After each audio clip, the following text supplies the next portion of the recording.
know that all the things around us are either living or non-living things. All living organisms carry out certain basic functions like reproduction, digestion, respiration, egestion, growth and development, movement or response to the environment, and energy processing. Living things have different sets of organs to perform these various functions, and non-living things are anything that was never alive. In this chapter, we will study about the basic structural unit of all these organs, that is the cell. A cell is the basic structural unit of life that is responsible for all of life's processes.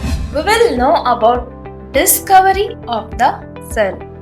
In 1665, Robert Hooke took a thin slice of cork from the bark of a tree and observed the slices of cork under a simple magnifying device, that is a microscope. He noticed partial boxes or compartments in the cork slice. Each box was separated from the other by a wall or partition, and all the boxes appeared like a honeycomb.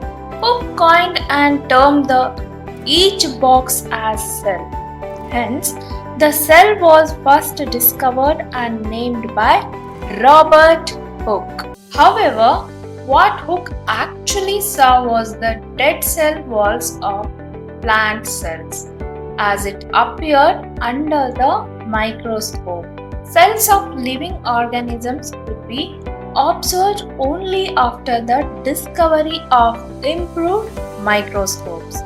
So, very little was known about the cell for the next 150 years after Robert Hooke's observation. Since we have an improved microscopes having high magnification today, we know a lot about cell structure and its functions.